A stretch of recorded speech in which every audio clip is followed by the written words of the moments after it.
Ketua, terkait dengan tuntutan sekelompok pemuda di Kota Tua tentang Ranperda, dua Ranperda yang saat ini digodok di pemerintah Provinsi Maluku menurut mereka, penilaian mereka bahwa dua Ranperda itu cacat hukum. Kira-kira bagaimana tanggapan Pak Ketua DPRD Kota Tua? Baik, jadi terima kasih Bu Neri. Saya mau menjelaskan bahwa produk perda yang ada saat ini, Ranperda yang ada saat ini itu adalah perda inisiatif anggota DPRD Kota Tual. Nah, inisiatif ini dilakukan oleh teman-teman DPRD pada periode sebelumnya. Nah, saya ingin menjelaskan bahwa seluruh tahapan itu mulai daripada rancangan awal, lalu kemudian tahap sosialisasi, lalu itu diagendakan dan dibicarakan, dan kemudian dia sampai ke tingkat atas, yakni sudah dikonsultasikan dan hasil fasilitasi itu sudah diterima langsung dan sudah berproses sampai ke tingkat kantor gubernur. Jadi hasil fasilitasi itu saat ini sudah ada di Kota Tual. Jadi jika ada pihak-pihak yang mengatakan bahwa dia cacat hukum, maka saya kira tidak tepat. Kenapa? Karena saat fasilitasi itu dilakukan, di sana juga ada keterlibatan Kementerian Hukum dan HAM Provinsi Maluku, ada juga di situ. Jadi taruhlah kalau ada syarat yang tidak terpenuhi, tentunya kan secara otomatis akan dikembalikan. Nyatanya kan tidak ada, dan saat ini hasilnya telah ada pada DPRD Kota Tual, maka mekanisme itu tetap jalan terus. Yang dipersoalkan adalah soal naskah akademiknya. Iya, saya kira perda yang sekarang ada di 4 buah perda ini, salah satu yang diadopsi itu adalah Perda 03 tahun 2009 di Kabupaten Maluku Tenggara tentang Raskap dan Ohoi, dan di sana tuh ada naskah akademik sudah ada di sana. Jadi kita melakukan studi komparasi ke sana itu sudah kita dapat. Jadi saya kira tidak perlu lagi ada pembobotan.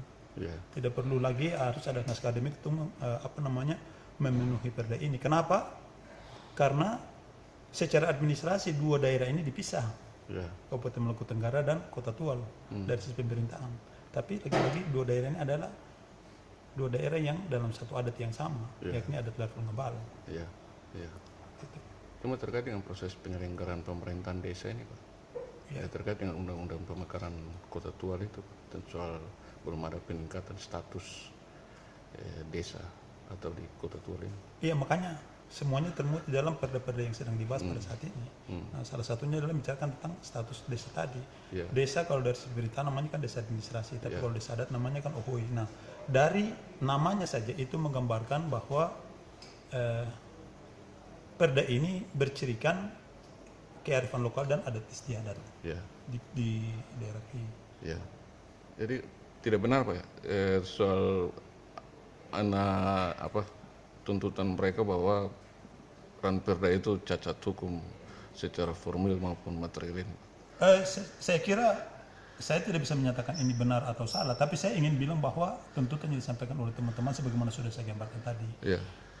Proses terhadap perda ini, Ranperda ini sendiri itu dimulai dari awal, dan kita ini periodisasi baru hanya tinggal menjalankan apa yang telah dilaksanakan oleh teman-teman periodisasi sebelumnya, di mana seluruh proses itu dimulai dari mekanisme awal. Ketika digodok dan sampai dengan tahap fasilitasi di pemerintah provinsi, saya kira mekanisme tersebut telah terpenuhi. Taruhlah misalnya pada saat itu, jika ada hal yang dirasa rancu atau tidak berkesesuaian dengan syarat-syarat yang dimungkinkan sebagaimana tadi disebutkan oleh Pak Neri tadi, maka saya kira di tingkat yang atas itu kan mereka terus akan melakukan evaluasi. Di sana di dalam fasilitasi itu, di sana kan ada Biro Hukum Kantor Gubernur Provinsi Maluku dan juga Kementerian Hukum, wakil dari Kementerian Hukum dan HAM ada di sana.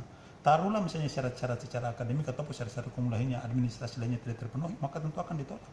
Nyatanya kan dia jalan saja, dan sampai dengan saat ini 4 bulan perda tersebut telah dikembalikan dan telah mendapatkan nomor registrasi fasilitasi tersebut. Berarti rencana kapan diparipurnakan untuk ditetapkan sebagai perda?